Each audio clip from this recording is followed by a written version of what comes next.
without further ado, we're just going to go ahead and get into the introduction of our speakers.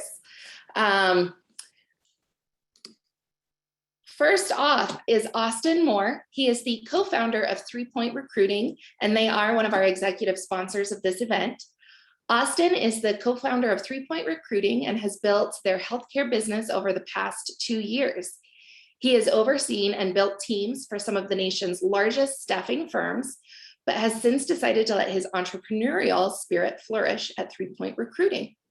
Under his leadership, 3 Point Recruiting's healthcare division has experienced a 500% growth in both headcount and revenue in the past 12 months, all during COVID. His team was successful in placing 250 plus employees for their hiring partners from October 2020 to April 2021 alone. He has partnered with hundreds of organizations ranging from single provider offices to Fortune 100 companies and has placed thousands of candidates with these organizations over his 8 years within the industry. Also speaking today will be Abby Bean. Abby is the Patient Access Manager at UC Health. For over 10 years, Abby has grown through healthcare leadership with UC Health. In her current role as Patient Access Manager, she focuses on registration and the registration education program. Previously, she was also an Epic revenue cycle trainer and has experience working with many applications and teams within the revenue cycle. When she is not taking over the healthcare world, she volunteers on the board of directors for a local nonprofit dance school and spends as much time as she can with her own budding ballerinas. Welcome, Abby and Austin. Thank you, Jessica. Thank you. All right, I'm going to get our presentation pulled up here and we will get started. Thank you everybody for joining.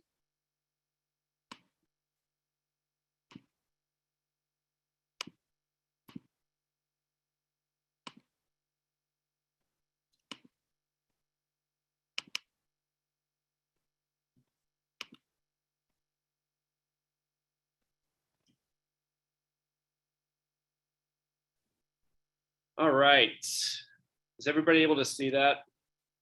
Just want to make sure we're good here. Yeah, I see Austin. Okay, perfect.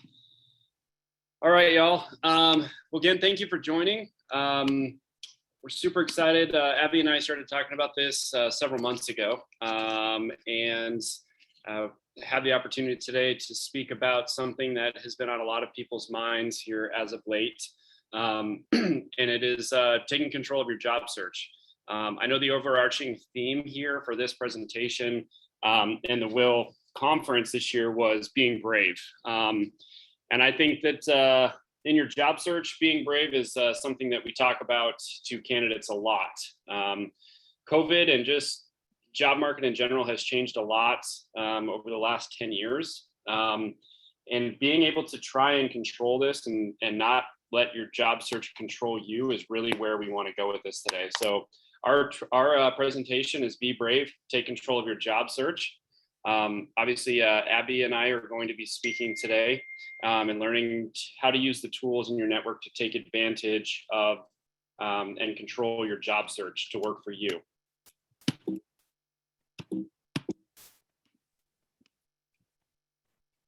Again, 3 Point, we are a specialized healthcare staffing and recruiting company here in Denver. We already kind of got an intro on this from Jessica, so I will go ahead and move through on this slide. The description of today is that the landscape has changed a lot over the last few years, and I think a lot of folks still have questions on areas on how to utilize a lot of the tools that are out there. Gone are the days of walking into an organization with your resume to the front desk, meeting with the hiring manager right then and there, and moving forward. Many things are online, but there are still some old-fashioned tricks and tools and pieces of networking that we want to cover today that are extremely helpful. We're also going to talk a lot about how to cross-reference and leverage some of these tools against one another to really help yourself out. By the end of this discussion today, we hope that everyone here will feel empowered to take control of their job search. be able to navigate a career conversation with their leader and also the folks that you're interviewing with, as well as having a deep understanding of the job search tools available to them. This is actually one of my favorite things to talk about with candidates who are starting to look, because it can absolutely be a game changer. Instead of it just being a numbers game, you can truly utilize tools to take advantage of the technologies out there and help set yourself apart instead of just being a resume in the pile. We are going to have Abby take it from here, and I will pick up here again shortly. So Abby.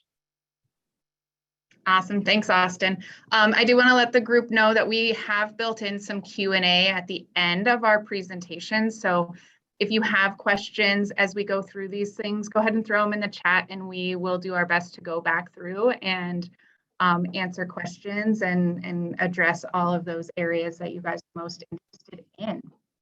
So our first slide here talks about the Great Resignation, and this topic specifically is what really made us think that talking about job searching and kind of the new landscape of job searching was going to be so relevant to this group, women in leadership, and really healthcare in general.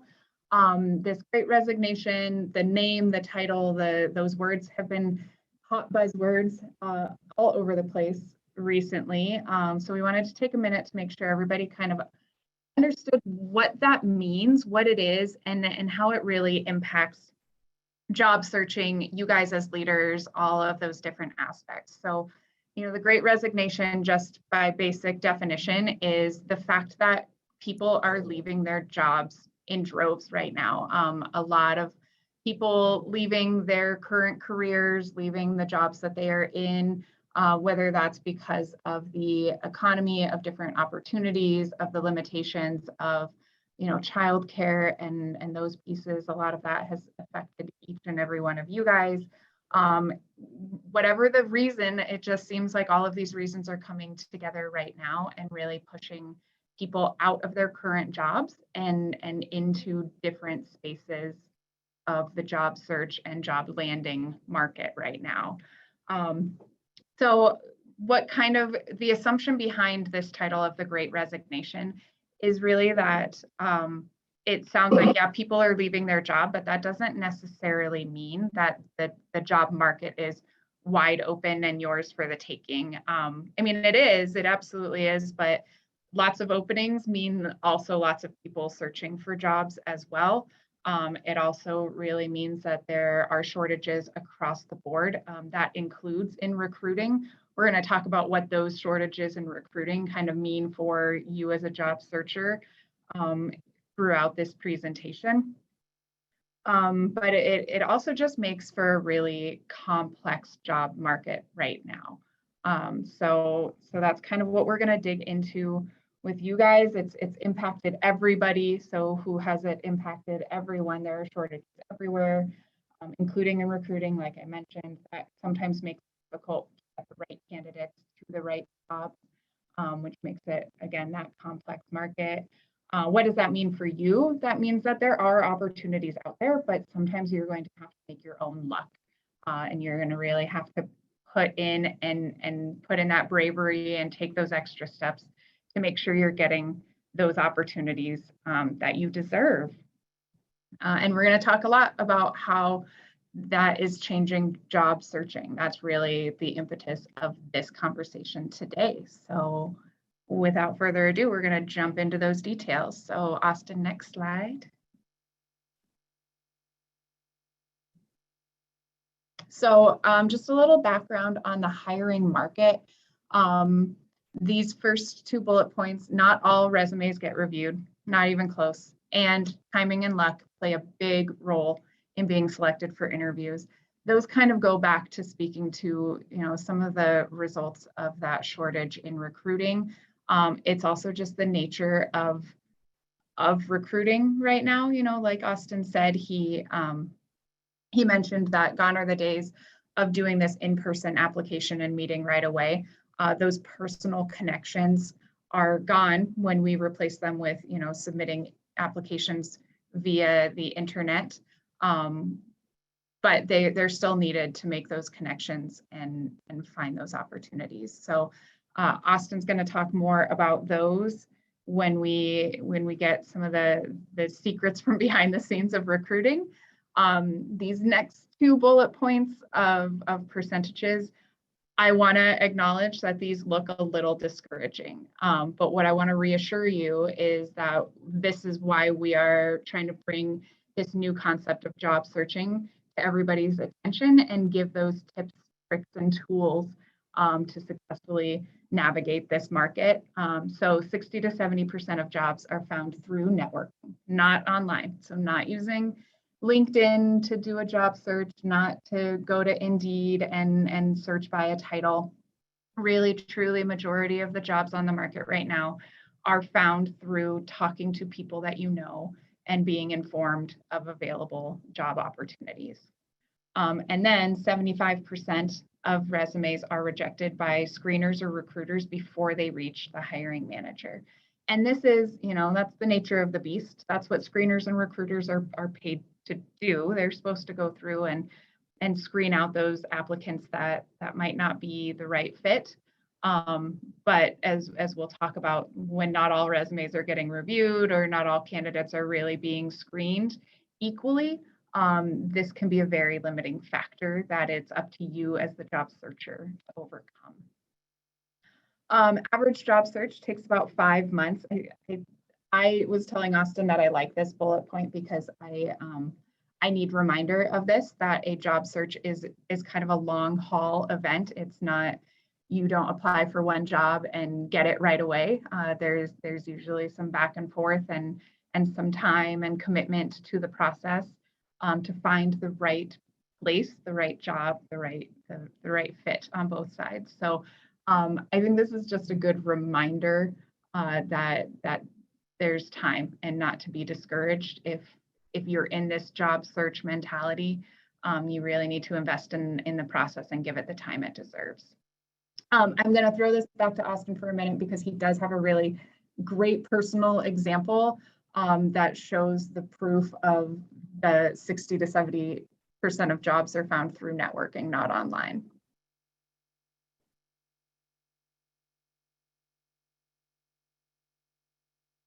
Austin, do you want to give your example? Or are you on mute still?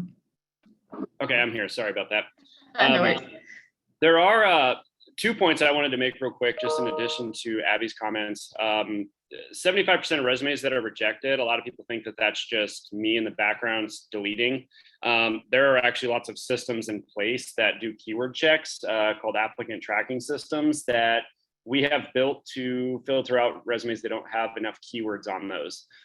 Resume writers can really help you with that, but a lot of times if it doesn't have a certain word, it just gets deleted too. So it's not all my fault. I'm just kidding. But the other piece too is the average job search taking 5 months. That can vary a lot, especially for leadership positions. And I will state that it comes in waves. You could have a lot of traction and then all of it falls apart and you're basically back to square one. So we'll talk a little bit about mindset here down the road as well. But where Abby was leading into here with 3 Point, her and I were brainstorming a while back about some information to put on this. And we talked about the 60 to 70% of jobs being found through networking. And I thought it was kind of funny because my team is just about 15 people. And I think there are only 4 that actually I found through an application to a job that we had posted. The remainder of those individuals I found through people that I knew. Some of them came from clients that we worked with where we found people we liked and their project was ending and we hired them from there. Others came from just meeting people around the building that we worked in. And so it's kind of an interesting fact. It almost fits that percentage perfectly. It's just right about 70%. So thought it was kind of interesting that my own team fit that model as well. And we'll go on to the next slide here. Wonderful. Thanks, Austin. All right, so the first step in the job search is deciding that you should start looking for a job. So, this talks about when should you look. First and foremost is your gut. Trust your gut.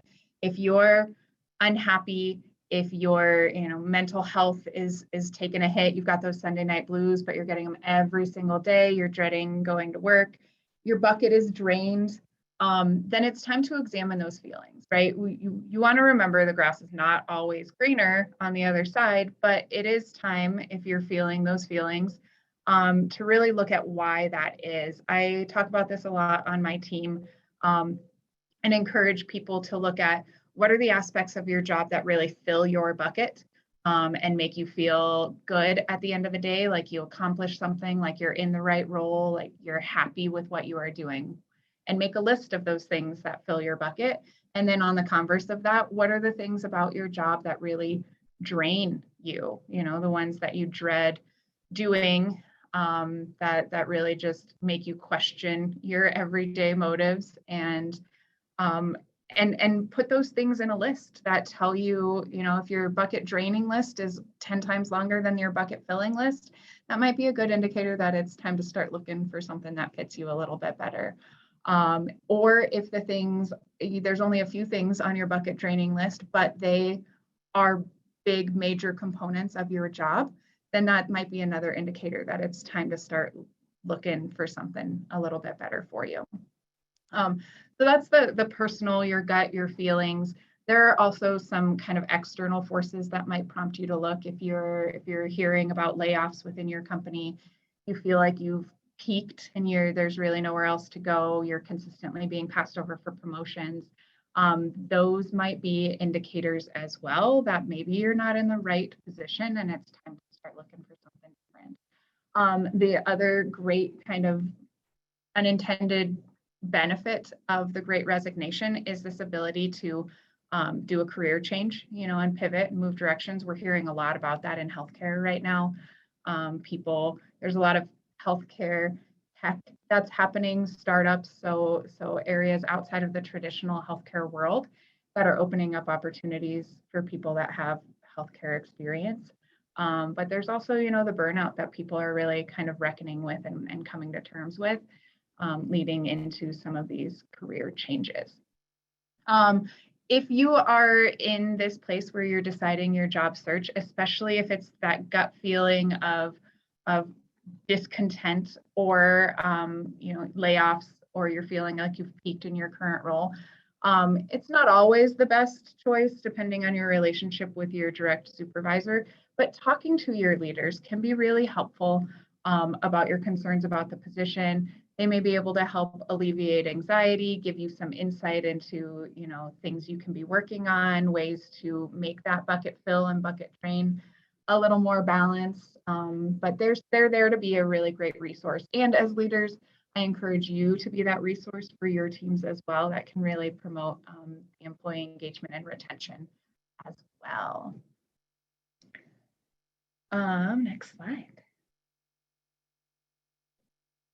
Okay, so this is our first poll question. So what has caused you as an individual to decide to look for a new job?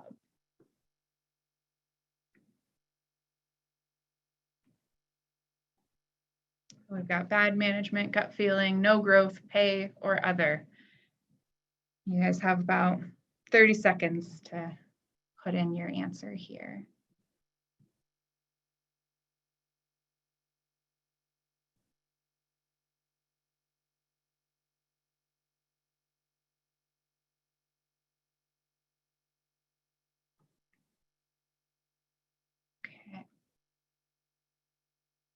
All right, and then there are our results. It looks like it's pretty equal. There are a lot of different reasons, and all of them are valid reasons, but you can see we've got no growth and gut feeling are kind of leading the way in that, and those are definitely valid reasons to be looking for new jobs.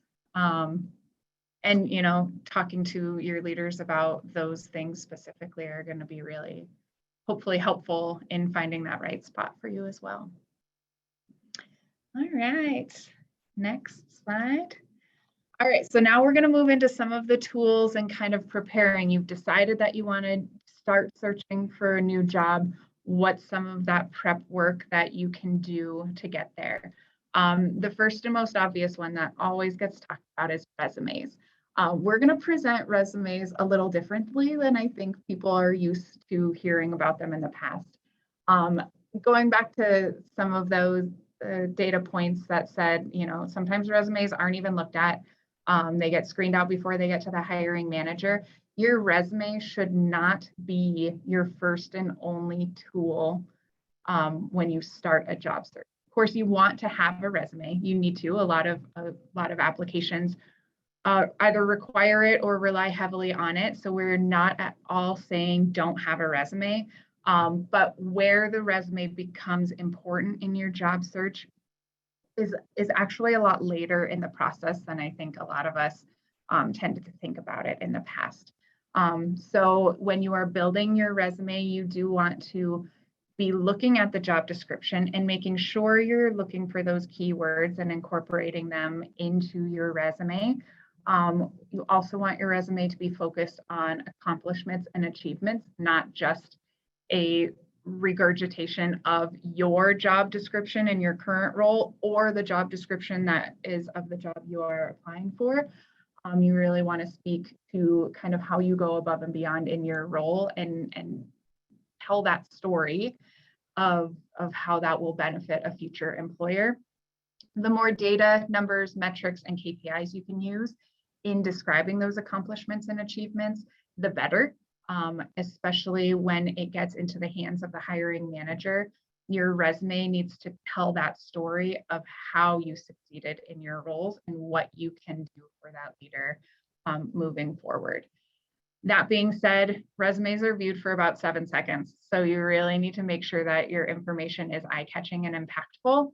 But the most important part, and this is where I really want to go back to, your resume is not your number one tool. It is not what's going to get you put on the top of the pile. It's not what's going to make your first impression for you. What your resume really becomes is a ticket to the show.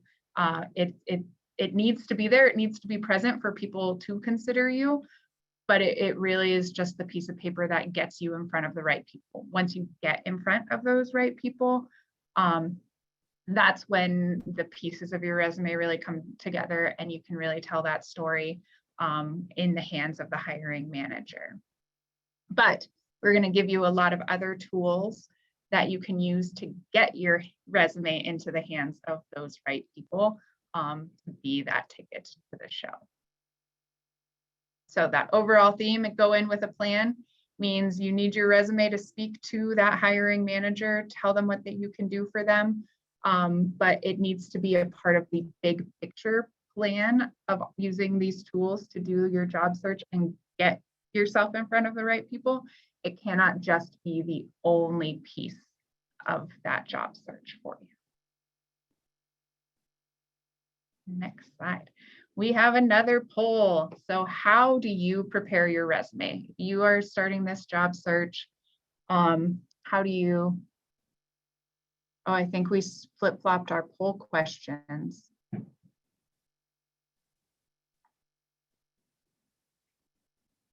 Is there a way we can flip that back?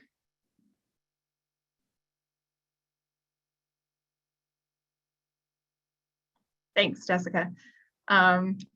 So yeah, it looked like it popped up for a minute. I hope you guys can still see it, but how do you prepare your resume?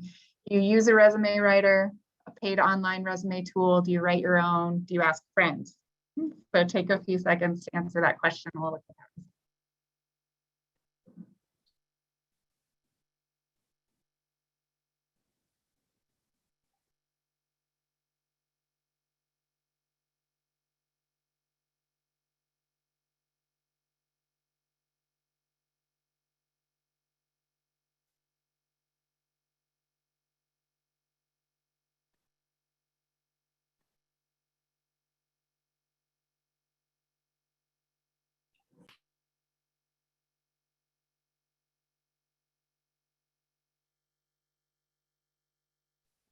All right. This is about what I expected to see. That the vast majority of us write our own resume. I think Austin's going to speak to a little bit of these tools and some of these other resources as well, especially resume writers. But I'm not surprised by these results. I think that makes a lot of sense. There are a lot of tools out there. The internet's a wonderful thing that can help kind of build out those pieces. If you guys are like me and you struggle with putting together the formula of like, but how do I prove my metrics? That's where some other great tools will come into play here. Perfect. Before we switch slides here, I do think the easiest way to do this is when you work on projects at work or you do things that you're really proud of, keep a little log of those. And the other tool is LinkedIn. LinkedIn is kind of an active resume at all times. And so you can kind of keep and track things like that. Accomplishments, awards, those are the things people want to see. Especially now, I've noticed that I've gotten more pushback probably than ever in the last 2 years on wanting data. So if you have KPIs or metrics in your organization, do you hit those? Do you exceed those? If you exceed them by 110%, they want to see that 110%, not just meet quota. So just some tips on that. We decided early on we weren't going to get too in-depth on resumes on this, but we will talk a little bit about how that's going to fit in here on this next slide. All right, so now that you have your resume put together, whether you wrote it yourself, whether you paid someone to do it or use something online, whichever one of those routes you choose, obviously completely up to you. And the point that we're trying to make here is that your resume is a part of your toolbox in your job search. But it is far less important than most people put it out to be. I've written some resumes for individuals, and I honestly typically charge about $150 an hour to do it. And it's not a cheap venture. It usually costs several $100s. There's nothing wrong with doing that. It definitely can help. In the previous slide, it talked about the handoff, and it's when you've done your first interview and they hand that resume to their director and they say, I really liked this candidate. And they're looking at some of those details. They haven't met you yet. That is when it matters. So it is still good to invest in that tool. But I think there are a lot of other tools that can up your percentage from your application rate to converting that into in-person interviews. If you can get in front of an organization, that's typically where you're going to be getting your offers from. So how do we take that just applying all day online and convert that into getting in-person interviews? And this is something that I do talk with a lot of individuals about. And I think some of this information in here can be extremely valuable. And it has been a game changer for most of the individuals that I've talked to, at least in converting it to the interview. My number one rule to everyone out there is that do not just go on and blindly apply on Indeed. And what I mean by that is just going on, they have a fancy little tool that we as recruiters hate called one-click apply. And you can literally go through and apply to 100 jobs in about 15 minutes. I know it seems like a time saver, but it's honestly just throwing your resume out there to a million organizations. And it's kind of the opposite of what you should be doing. The other thing it does is it's pretty mind numbing, sitting there all day, every day, just staring at the computer screen, looking at jobs and hitting apply or filling out those longer applications. That turns the job search game from an already difficult mental game into a mind numbing mental game because you're not hearing back on most of those. One of the number one things that people forget to do is to talk to their network. When you've made the conscious decision to look for a new opportunity, think about people you've worked with before. Think about organizations that you were at previously. Maybe some of those people have moved on. Is there an organization you would want to go back to? Friends, family, let them know that you've decided to look for a new opportunity, and give them some sort of an idea of where you're wanting to go. And the other thing is too, and we're going to talk about this balancing on the line of being a pest versus being persistent in a little bit. If you haven't gotten anything out of your network in a few weeks, it's never a bad thing to hit them up again, and just say, hey, just wanted to let you know I'm still looking, give them an update here and there. But people have a lot going on. So just telling them one time that you're looking for a job, a month may go by, they won't think of it again. So continue to, talk with those folks, ask for advice, let them know if anything's changed on your end, but keep them as engaged as well. It's something that we recruiters internally do. The first thing I do when I get a job to work on is I ping my network I get them kind of actively helping me to look. I ping the schools. I then post the job before I ever go look at applications or search on my own. And it's so that I have other avenues generating leads for me as I'm approaching this. So talking to your network. The other thing that I recommend to everyone to do is to create a target list. Most individuals have a list of companies that they always thought it would be cool to work at. I know like a place like Children's Hospital, right? A lot of people I've heard over the years, Children's Hospital is something that's on their list of places they would love to work, right? Coming up with a list of 10 to 25 companies that you're interested in, you can then on the job boards go in and actually set alerts so that they're emailing you when those particular organizations are opening up positions. What that also does is it allows you to kind of focus in. What we're going to talk about here in a few is the LinkedIn method and how to utilize that tool. And if you have a target list and you're able to start connecting with individuals within an organization, the more your name is going to be seen.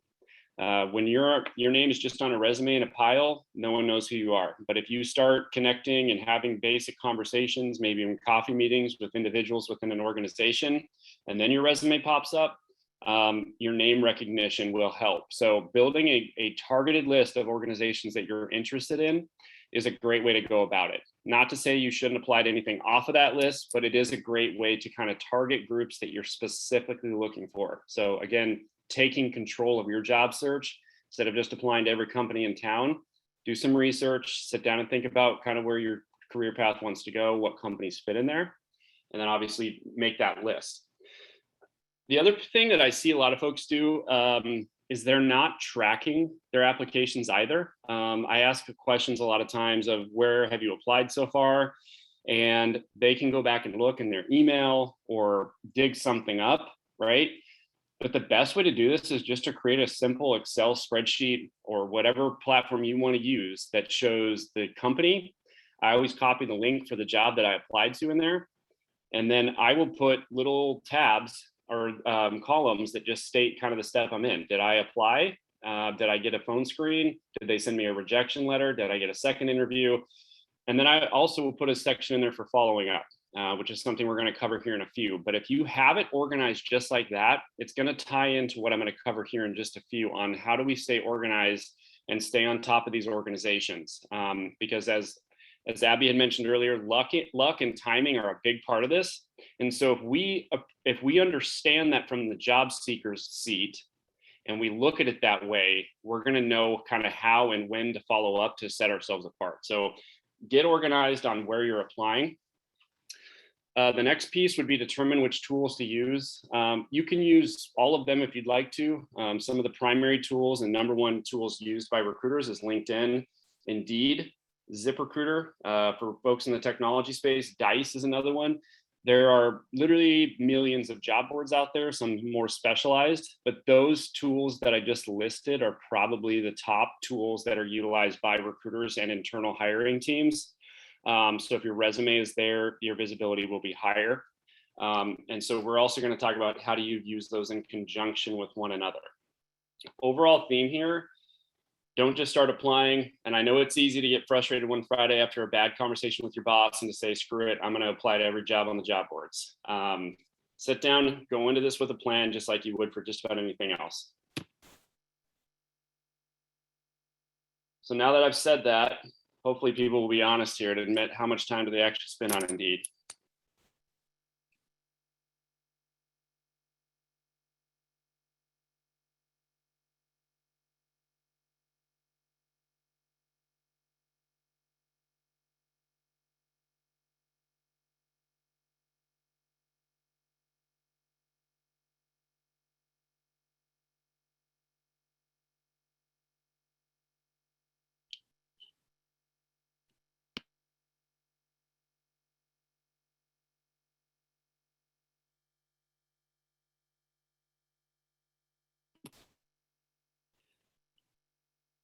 I actually really like the results of that poll.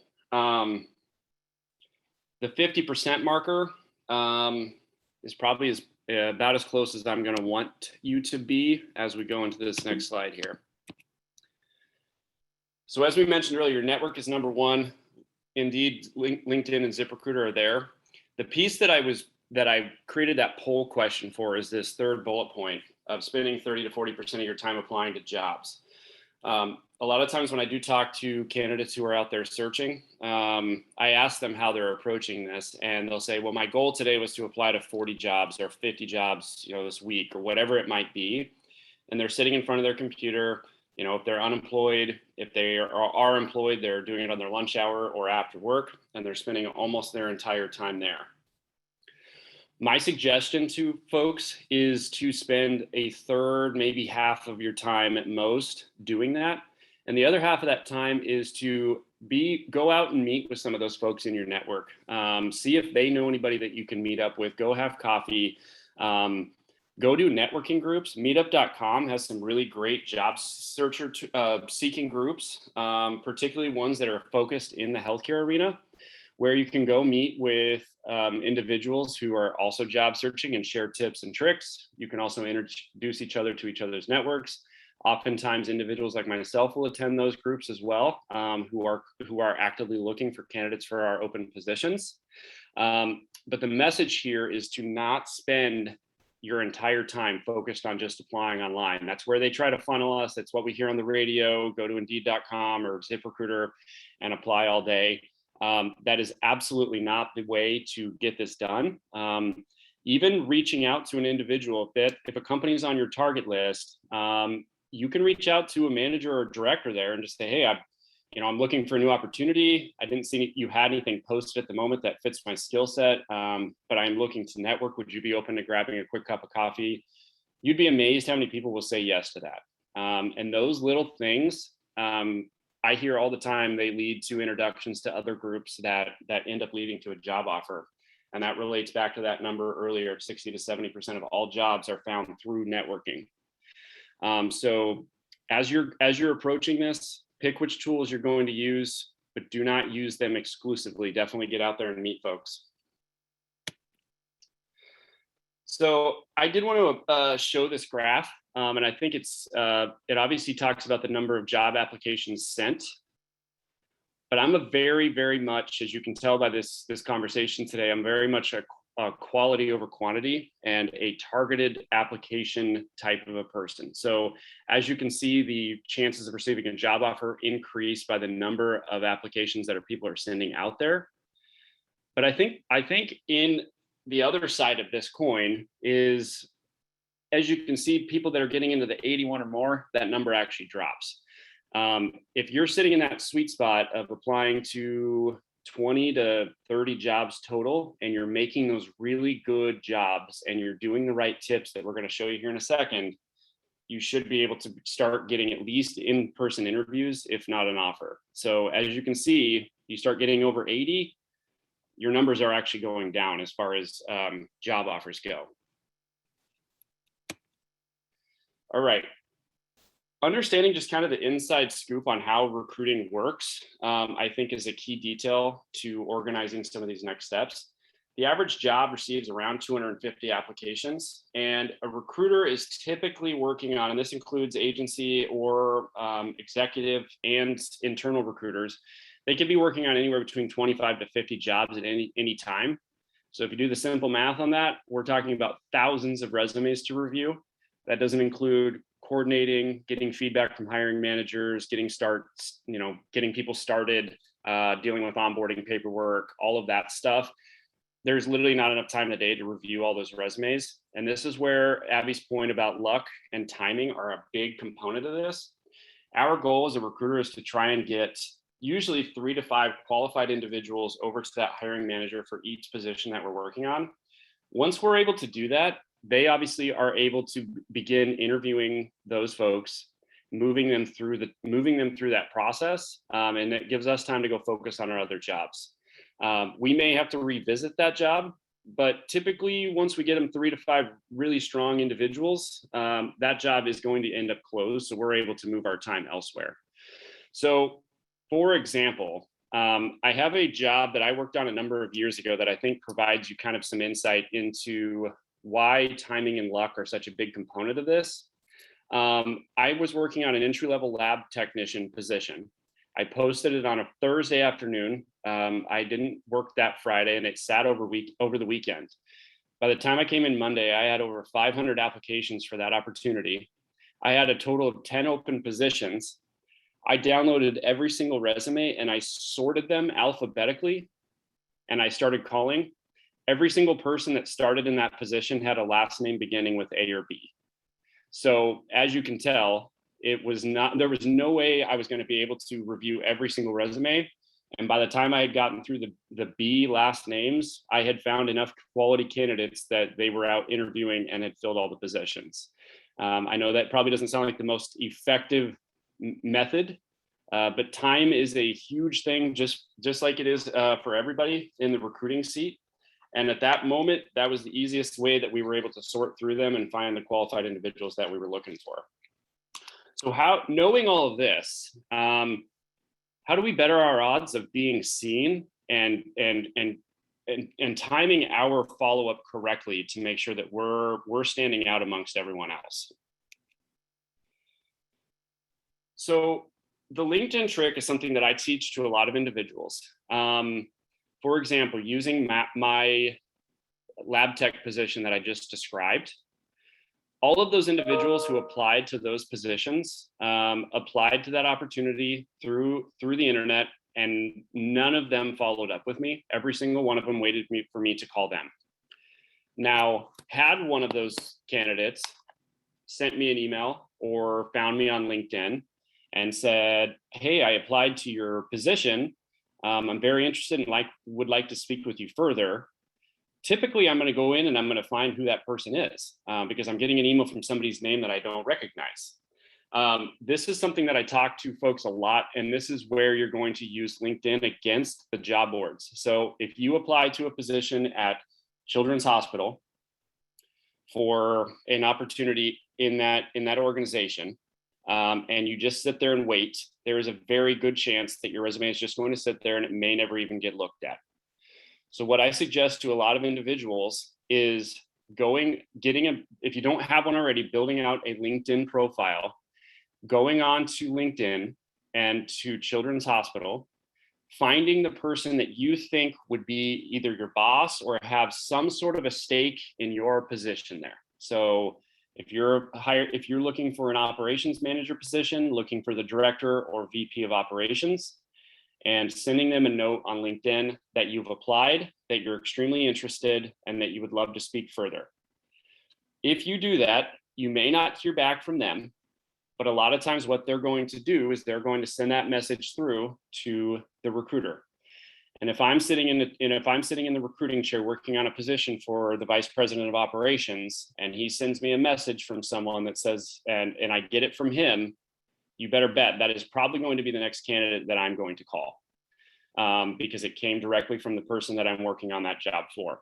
So follow-up is something that is absolutely critical. And when you are applying to all these jobs online, instead of just being that resume that gets sorted to the bottom, reaching out either via LinkedIn, email, even calling occasionally, what it does is it allows them to look you up again. It's another view that your resume is going to get, and it helps move your resume up the pile because they're going to pull it out to figure out who you are. Typically, you would reach out to somebody that is going to have some sort of a stake in your job. So, HR and recruiting are okay as well. But a lot of times reaching out to the direct hiring manager seems to work the best. That message that I write, you typically only have about, I think it's 120 characters. So it's just simply, "Hi, Abby, my name is Austin Moore. I applied to your position with X company. I'm extremely interested and have heard great things about your organization. Look forward to speaking further. Thanks." That's about all you need to do. This is another thing that you're going to put back onto your application tracking sheet that you sent that follow-up. And then obviously from there, you're going to set a timeline for yourself on when to follow up on those. I typically say following up once a week or once every 2 weeks in the early stages is a great thing to do. All right, now that you've got your interview, one of the biggest pieces that I like to remind folks, especially as they get down the road a little bit, They're starting to get burned out on the job search. Job searching and interviewing is a two-way street. You are looking for a fit for yourself. I know as we get further down the search, we start just hoping and praying that somebody's finally going to say yes to us, and a little bit of desperation can come across. Try to remember this every single time you walk into an interview, that you are also interviewing them. Just because they may say yes to you does not mean that that's a good organization. And it's much better to say no on the front end and say, instead of saying yes to the wrong organization and then having to start over in 6 months when you've realized that you made a mistake. So make sure that you're being thorough. And again, the overarching theme here is taking control of this so that you're being selective, so that you do find that right opportunity that can last you, 3, 5, 10, 15 years. In the interview, preparation is number one. I'm assuming everybody here has done an interview and felt relatively prepared, especially nowadays with as much as online, going into their website, reviewing that information, reviewing Glassdoor, finding former employee, references and reviews. All of that information is great intel to take into the interview to tee up questions to them, ask them about negative reviews. That's never a bad thing either. And figuring out if this is a good fit for you. And be brave. Confidence is truly a differentiator. If there are two candidates who look exactly the same on paper and one comes in extremely confident and one seems relatively timid, and it may just be because they've been job searching for 7 months, the person with confidence is going to win out every single time. I know this seems silly, but I tell it to everybody, is practicing in the mirror. And you write down notes and questions that you typically struggle with and practice them in the mirror, practice them with a friend. We do a lot of prep interview calls with candidates that we're sending out to interviews. And so I've heard just about everything under the sun as far as, answers, preparation, how people are looking at, entering this interview. And some of the things that I've heard over the years are pretty crazy. And it's amazing how many times people say that they're prepared. And then I ask a simple question and they're not ready for it. Something that I could find on the website. So making sure to absolutely be prepared and bringing in notes with you to the interview, that's not an issue. Bring your binder, bring notes with you. It looks like you're ready to go. Never leave an interview without questions. And then as a great suggestion that I think I've learned over the years, at the end of the interview, don't just say thank you. What you're going to do at that point is to set expectations on when you're going to follow up. That way they know what's going to happen. So as you're leaving the interview, thank you, Mrs. Hiring Manager. I appreciated your time today. If they didn't give you a set date to hear back from them, I will be following up at the end of next week. If I have not heard anything back, I hope you have a great weekend. That way they know that follow-up is coming. There is nothing wrong with that. It makes it seem like you're eager and ready to take on this new opportunity. One of the things that we did want to cover too is a virtual interview. For those of you that have not interviewed over the past 2 years, many interviews have moved to being online. I know you may have done a million Zoom meetings at this point, but interviewing over the computer is a very unique experience. We have basically moved from interviewing in person to interviewing over the computer. And what it does is it does give them a view essentially into your office.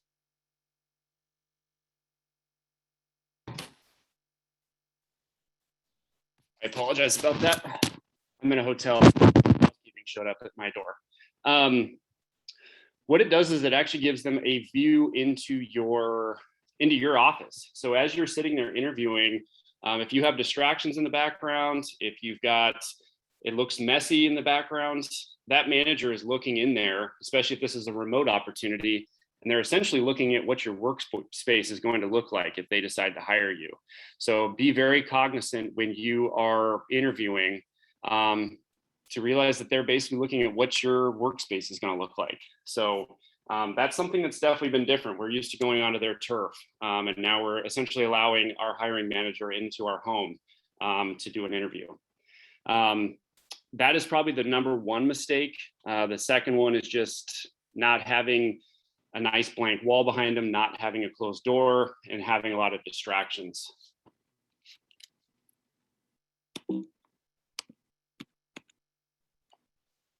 Now that you've interviewed, this is the part where all of your preparation is going to kind of come to a head. Thank you letters are something that I unfortunately have kind of died. These still make people stand out. This is another piece that I think if there are two candidates who are exactly equal as far as experience goes, they both seem to fit your culture. One writes a thank you letter, the other doesn't.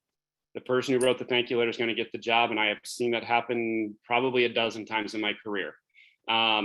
Little things like that do go a long way. And so not forgetting the small little details. It can be an email, it can be a handwritten letter, whatever you think is best fit.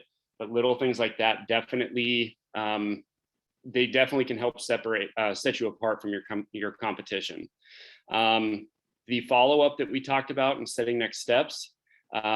Keep your word on your timeline. If you say you're going to follow up next Friday on feedback, follow up on that Friday. Do not miss that, because they will judge you on that piece as well, as far as, you know, how organized you are. I've mentioned this a couple times, is the past versus persistent. I talk to a lot of individuals who say that they're worried about following up too often.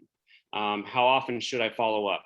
You know, I'm going to see, I'm supposed to not hear from them until next week, but I'm actually going to be talking to this person this Friday. As far as that goes, I do think that as you're talking to them, setting those expectations with them is fine. But I also will say this, there are individuals who follow up with me very frequently, almost too much. Daily is too much for sure. But there are individuals who will follow up with me once a week, once every 10 days, regarding jobs and updates and anything that's changed on our end. And that is actually greatly appreciated. And honestly, as a recruiter, it helps me do my job. Those folks that I owe feedback to, or I need to get coordinated and just haven't had a second to call, the individuals who are following up, it's kind of like the old saying, the squeaky wheel gets the grease. So I don't think you should worry as much about the follow-up as you think you should. Hearing back from a candidate about a job, it's actually it's a great sign. So definitely following up and being persistent is a great trait. The other piece we wanted to bring up today was communicating about other offers and interviews that you're in. My policy is definitely honesty here. So if you're interviewing for an opportunity and they want to bring you in for a final interview in 3 weeks, but you have other job opportunities, you have other interviews, you maybe even have a pending offer, utilizing that information and being upfront with them about that, those other interviews and those other offers can really actually help you. Not only does it make you seem desirable as a candidate, other companies are looking at you. You can also use that information, especially if it's an offer and a strong offer, you can use that information to leverage once you get to the negotiation table. If you do get a no at this point, asking for feedback. People do like to give feedback. Some people may be vague, but asking detailed questions so that you can actually improve on your next one. Here is I believe our last poll.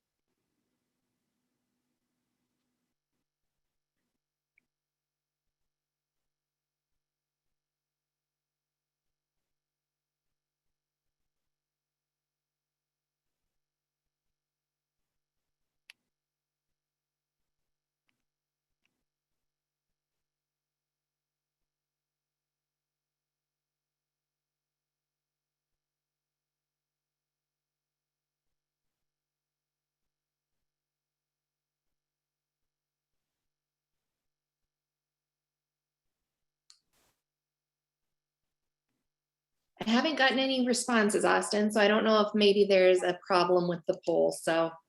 Okay. That's fine. We will move on from that one then. Let me know in the chat, pop your answer in there.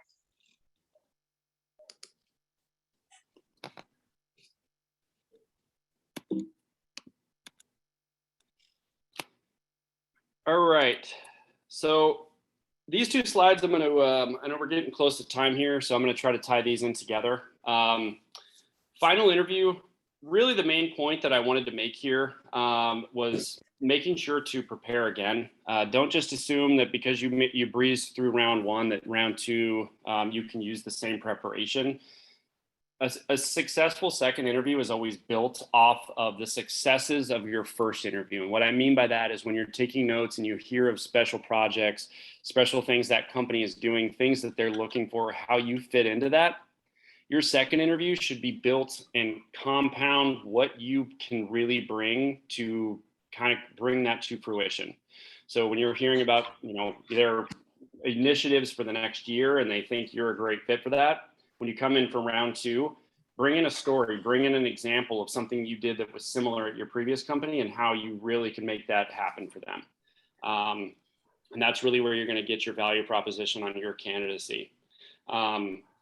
Finally, uncovering any hesitations. A great question to ask at the end of an interview is simply, is there any questions that I have not answered fully today? Are there any, I've even heard people ask, are there any reasons that, I'm not a front runner for this opportunity at this point? I've heard people be as blunt as that. And honestly, it does usually garner a pretty good response. So building up something at the end of the interview to find out if there's any other things you need to bring up or answer before you walk out of that room. This is the offer. After everything that we've gone through, you've been organized this entire duration, you've taken notes during the interview, you get the phone call with an offer. My suggestion is always to gather as much information about the offer as you can on the phone. Take those notes back with you. You don't have to accept right then. Build a pros and cons list versus other job offers, even your current job, maybe a promotion that you're in line for, whatever. And really truly think about what kicked off your job search initially, and does this offer that you have sitting in your hands match the reason that you were initially looking for a job? 4 or 5 months have passed, things have changed. Maybe you've been worn down mentally a bit. Taking some time to reflect before you accept this opportunity is a great piece of advice. And I do think that sitting down and really making sure that it aligns with initially what kicked you off in the job search is a big piece. Talking with family, friends, mentors, and then at this point, if you are going to accept, preparing for your salary negotiation. There are lots of great resources online to gather data on that particular job, gathering data on, competitive jobs in the area and what they might be paying, what you're making currently, maybe what your other offers are, reiterating your value proposition that you made to them, and utilizing notes from your interview, such as projects that they think you may be a great fit for, and maybe you're the only candidate that they think can do that. Having all of that information ready to go when you call them back to negotiate your salary and or accept are how you're going to get that done. So we have another presentation coming up for WIL. It's not going to be Abby and myself, but they are going to talk about Colorado's wage law and that negotiation. So I hate to leave you with the cliffhanger here on the negotiation, but that is going to be talked about in our next one. We do really hope that today's presentation about utilizing the tools online and organizing and taking control of your job search should help anybody out there who's looking to make a move. Here's basically just our summary of everything we discussed today. If you do want any more information on any of this, don't ever hesitate to reach out. I've given this in-depth kind of job search review or consultation to many individuals out there in the healthcare industry over the years. And I have gotten really strong feedback on how some of these tools and tricks can work for you. So happy to individualize that if you would like to reach out. If anybody is looking, don't make it harder than it needs to be, and just be prepared and then take control. We appreciate everybody's time today. Thank you all for joining our presentation. Thank you so much, Austin and Abby. We really appreciate it. Great tips, some awesome info there. So thank you so much for taking the time to chat with us today. There was one question in the chat that I just wanted to throw out there for you if you have a minute. Yeah. And that was, have you noticed there being a big difference in terms of offers being made to younger generations versus maybe an older generation or folks over 40? So basically saying that there's more jobs going to younger generation than older generation. Is that what the question was? I think just asking a question in terms of what you're seeing. Are you seeing is there a difference in terms of what's being offered in the differences in generation? There definitely is. And unfortunately, as much as it's against the law and everybody preaches against it, unfortunately, there are things that go on out there, such as ageism in job offers. There are organizations that I have seen do some things that they probably should not have. As far as the differences go, I think it really depends on the company. I have some companies that, and I've worked in industries like this before, where their hiring model seems to be, students straight out of college that are looking for their first opportunity, and they'll grow them and train them. Many other organizations, they really do prefer folks over 40 with that 20 years of experience level. So it really does vary. That's a great area to go look on Glassdoor. So if anybody has not gone on there before, if you go to glassdoor.com, you can look up companies that you're interested in applying for, and they'll typically have reviews from employees at all levels who have given, or either are there or have worked there or even have interviewed there, that can give you some feedback on kind of the state of the state within that organization. And it can be anything from how competitive their salaries are to, what types of and demographics of people do they seem to have working there, or are they hiring? So sorry, that's not a straightforward answer, but I feel like in hiring, nothing is truly ever straightforward. Thanks. Then there is another question here, which I think is a great one, and one we probably all struggle a little bit with. And that is, what is actually a good answer when you're asked what your weaknesses are? So ironically, this is in my interview prep calls that I do. This is actually one that I bring up. I bring this up all the time because it is the number one request that I probably get when I ask people which interview questions they struggle with. So not to be too verbose on this question, but I think that reframing that question and understanding what it's truly looking for can help you a lot. The way that you need to look at it, that question is looking for self-awareness. It is not looking to self-incriminate you. It's not looking for something that they can put down on your application as far as, okay, well, they look great, but they can't do X, right? They're looking for self-awareness. So my suggestion to that question is be honest and confident. Do not do the old flip a negative or flip a positive into a negative. I'm too passionate. I work too hard. Those are not great answers, and people see through that, right? What you do want to give is something that you do see in yourself. Maybe it's even something that a previous manager gave you in a review. Hey, Austin, you need to work on this, right? When you give that answer, being extremely confident, and then using this formula when you give your answer. So for example, if I'm going to say organization is one of my weak points, if I say that organization is something that is my weakness, or it's something that I need to work on, I'm also going to give them, how do I get around that on a day-to-day basis, right? So what systems do I have in place to alleviate that flaw in myself? And then what is my longer term solution as far as trying to solve that for myself in the grander scheme of my career? So, my weakness is organization. I actually keep everything in the system, but I also keep a manual to-do list because that allows me to cross-reference and make sure nothing slips through the cracks for me. And then my longer term solution is once a month, I sit down and I reorganize everything. And what it is trying to do is to train my brain into doing those things on a more daily basis. So I try to shrink that window occasionally so that I can get better and better about doing it on a day-to-day basis. But that is my advice for that question, is being confident and then breaking it into 3 parts. Being confident about what your weakness is, how you're working on it right now, and how you're working on it in the like grand scheme of things. And that right there is the formula that I've seen work best over the years. That's excellent feedback. You mean we're not supposed to just always rely on perfectionism and always being on time and all that sort of thing? Yeah. We love too much. We try too hard. That's our weakness.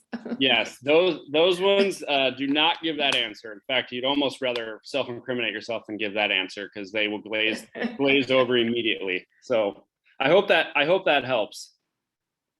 I think it helped me for sure. So I do see, I have one of our attendees here with a hand raised, and that is screen name AChris14. I don't know if we've addressed your question or not. I am going to unmute or allow you to unmute yourself if you want to let us know if you still have a question.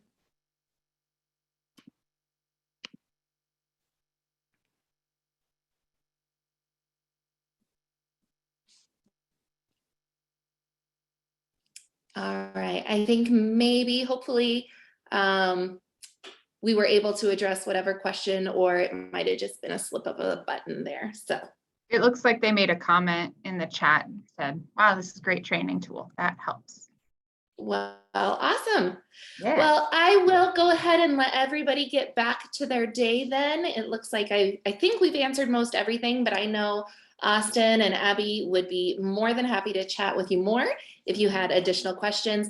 If you scroll up in that chat really quickly, there, the presentation is available in there, and I believe Austin's contact information is there if you would like to get a hold of him. So with that, I will let everybody get back to their day. As Austin said, make sure you join us next month. Or actually, that's in February, I believe. But join us in February when we talk about the Pay Transparency Act. All right, have a great day, everyone. Thanks, y'all. Thank you all. Have a great day.